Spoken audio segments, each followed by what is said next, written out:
Hey traders, it's Tracy here, and for those of you that don't know who I am, I'm one of the mentors over at Real Life Trading. So if you're interested in learning more about how we trade or how I do this, anything like that, please check out the links below. Now, this particular video is going to be on a trade that I took yesterday on AMD, and I just want to go over how I took it, where I picked my entry, where I picked my targets, just the rationale behind it. Now, I am a volume profile trader. That's what I use. The volume profile, as you can see, is this thing right here. All right, so if you want to add the volume profile to your charts, there have been some changes from TradingView. Now what you want to do is go up to the FX button, which is the indicators and strategies, click on it, and then go to your built-ins. And then now you can see there's a set of menu options right along the top. Go to your volume profile right there, and I'm using the session volume right there. Click on it and it'll put it onto your chart. It won't look the same as what I have. You have to set that up. I'll give you a little quick glance at my settings. So here is the volume profile. This is my input settings. You can take a look at that. I change it to ticks per row. Row size is 3 here. Volume is total. And I leave the value area as 70 and extend the POC to the right. In the style tab, I make a few little changes. I just change the up-down color and the opacity. I change the POC color and make it darker and thicker so I can see it more. And I add the developing POC. Those are just a few of the ways that I get the volume profile set up. Now, AMD opens up yesterday. It opened up inside of prior value. So we have a 2-minute candle that opened inside of value and clearly breaks past the prior point of control from the either day and the point of control. This is the area where the most volume took place yesterday. We close above it, we test the high and close back inside of value. Now, I opted at that point to say, okay, well, we've already shown some strength through the point of control. I'm going to buy off of the point of control. And this is what I did. I enter my buy right off the point of control, and I had my stop down in this area here. Where's my stop? 146.09. So 146.09, roughly right about there. There's my stop right here. And basically, I'm looking at 2 levels of support. I've actually got 3 here. The point of control, the low of day so far of this candle here. And then there's also this low volume node that I'm going to be leaning on. So we've got a support level here. We've got a support level at the low of day. And we've got this prior point of control. So I'm looking, if these levels really fail, I'm moving my stop up right away. I don't want to be in this trade. This is going to be a failed trade. All right, so my first target now is actually, I'm looking at this and I'm looking at the high of day break as a potential first target. So this is the area that I want to take my first partial, which will be right here. Let's change this to a partial.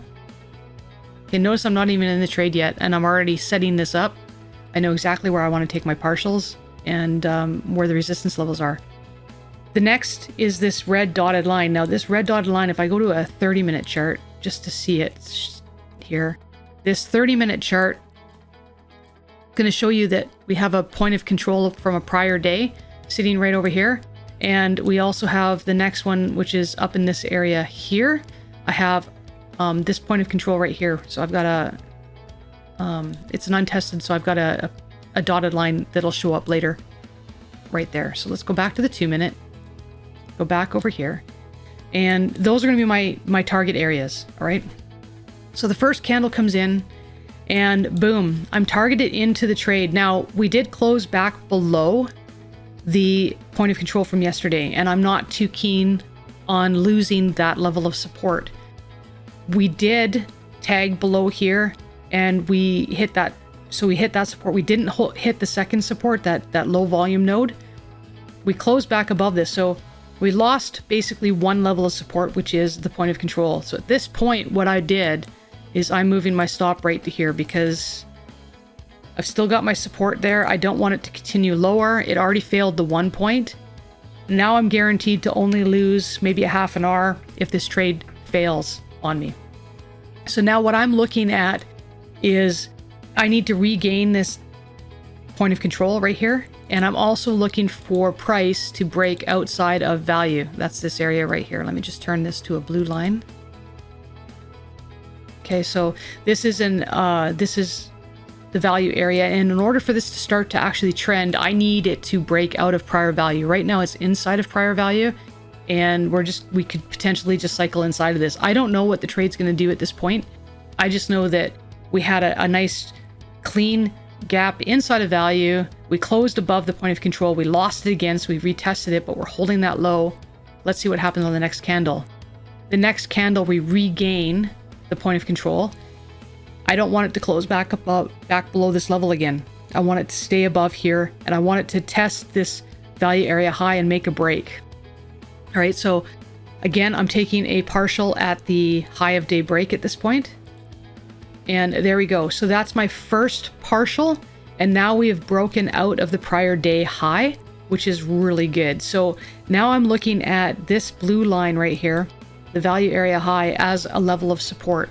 I really don't want price to break back into prior value. I want this to continue to go higher. If it breaks back into prior value, then this is not a good trade. This is most likely going to retest this point of control and potentially retest the other side of value. All right, so let's just take a look at what happens next. Now we're moving forward with this trade. My next partial is going to be at this untested point of control. And there we go. So I've got another partial right at this untested point of control. So that's great. We're looking good on this trade. And at this point, I'm looking for any kind of a close below the 10 EMA. I'm going to start moving my stop up some more. But otherwise, I'm just going to let this thing do its thing. Now, right now, I'm still on the 2-minute chart. Once the IB, which is the initial balance, the first hour of trading, once that has formed, I will switch over to a 5-minute chart. All right. And right now I'm looking at a pullback right here. I'm not overly concerned. This was a prior level that had a lot of volume. And guess what? We get a sell-off there. Totally expected it. The volume coming in it's not increasing volume. We're getting decreasing volume on this pullback, which is what I like to see. And there we get a nice little hammer candle coming off that support. We're holding this VWAP, which is great. We're bouncing off the 10. This is great. These are all things that I want to see. Again, I'm only moving my stop if I get a close below the 10 EMA. Another thing that I'm noticing is the point of control is coming with this trade, which is really good. I like to see that too, because what that tells me is as the trade is progressing higher and higher, we're getting more and more volume. More people are jumping on at each price point, which is a sign of acceptance. That is a good sign for bullish momentum. So now we've cleanly cleared this level of resistance, and we have until 10:30, which is right at this point here. Now let me just move that's where the IB will have been officially formed. So let's just continue watching to see what happens. Now I am looking at this level right here as my next level or my next target area to take a partial. So right now I've taken a little partial right here, and at this point I'm just going to wait it out and see what happens, and I will manage the trade accordingly. So again, we get a nice little pullback into the 10 EMA. There is kind of a close right there below the 10 EMA. So at this point, what I'm going to do is I'm going to move my stop up, and I move it below an untested pivot and below a support line. So there's an untested pivot right here. And there is my this was the high of day. This is a support level that I'm looking at. So I'm going to keep my stop right there and let this thing, again, do its magic. So I'm waiting for this IB to form. And right here, let's get this back to here. That's the last candle. The IB is now official. The IB is in. So right now you can see that the IB, there's this little faint line right here. That's the IB high, and the IB low is down here at the low of day. And what we've got here is we have this line right there. I don't know if you guys can see it. It's pretty faint, but that is a gray line right in this area here. And then this gray line right here, and you can see that there's a little label on here that says IB plus 1x. What this is a one-time extension. So this is 100% size.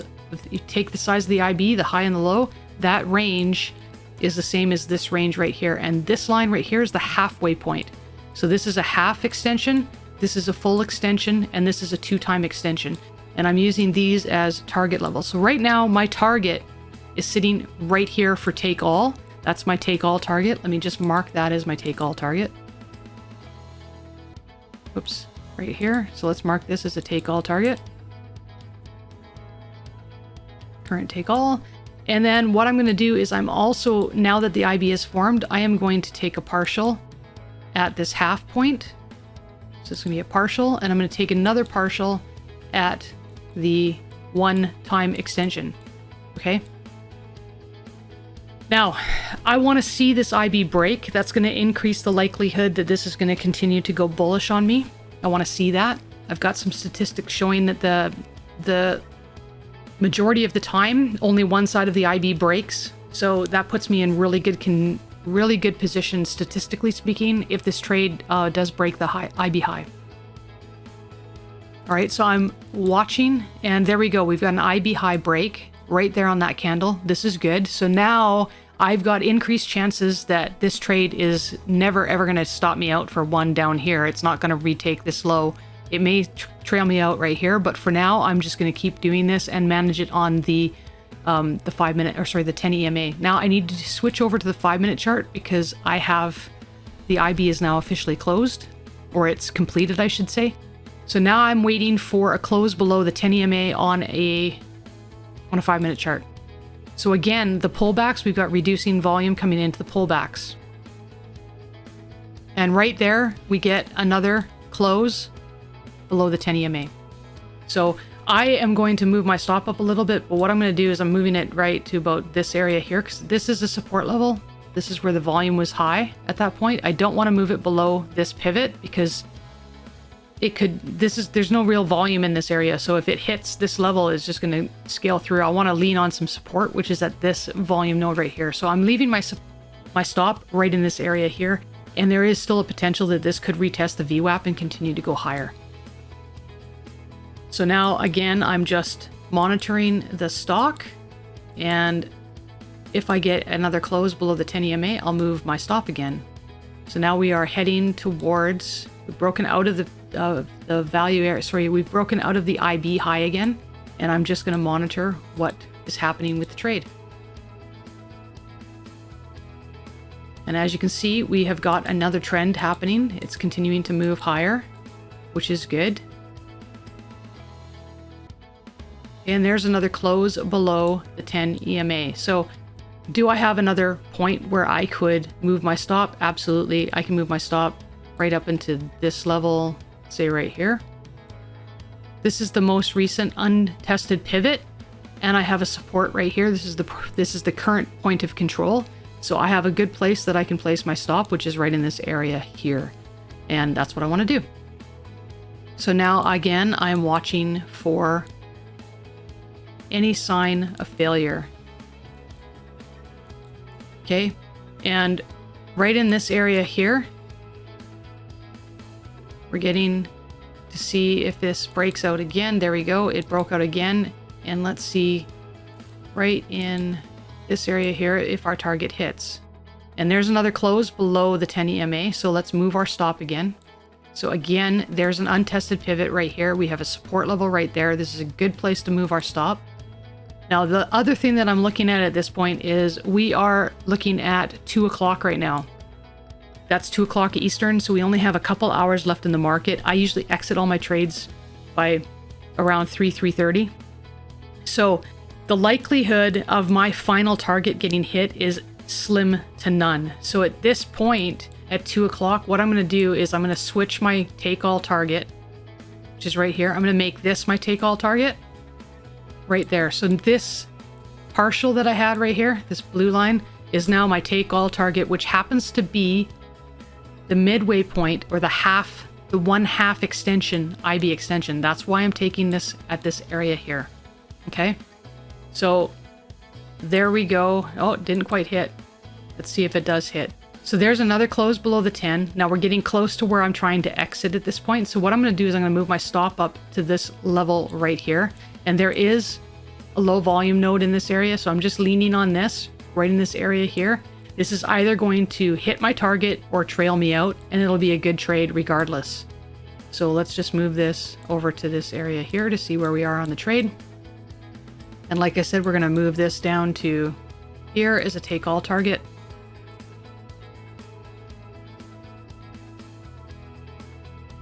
And boom, right there, target hit. Take a look at that.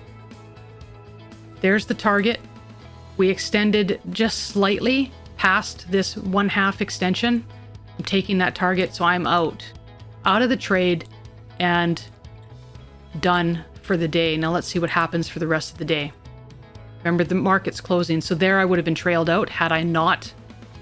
If I'd only taken a partial there, I would have been exiting right here on the trail out, but I did change this to a take all target and exited for the day. And that was strictly because of the time of the day. Otherwise, had this been earlier, I would have been trailed out earlier in the day at this level here instead of here, because I would have been trying to see if it had enough time to try and hit those higher levels. All right, so pretty much the rest of the day, we don't do anything else other than consolidate in this particular area. Oops, let's go back because that is the end of the day. So nailed the exit to pretty much the penny. Now again, I did not know that this was going to be the high. I specifically took that point because it's the 1/2 extension. We're getting close to it. I converted a partial to a take all target because we were getting in towards the end of the day, and I didn't think there was going to be a lot more that this thing could do, especially trying to hit some of these higher targets. It just didn't look like it was going to do it. So with the time of day, I just changed my partial to a take all and exited the trade. Beautiful 3R trade. Great entry. This was a 3.62 trade, but with the partials that I had taken in the areas that I had taken, it worked out to be 3.03, something like that. So again, I bought off the point of control based on some analysis, watched what the candles were doing, and then exited at that 1/2 extension on the IB. Again, all based on my knowledge of the profile and how it reacts and interacts with price, etc., etc. Once again, if you found value in this video, please hit that like button, hit that subscribe button, and don't forget to hit the notification bell. If you're interested in learning, once again, more about the way that we trade, please check us out at reallifetrading.com. The links are in the description below. Happy trading, everyone, and Happy New Year.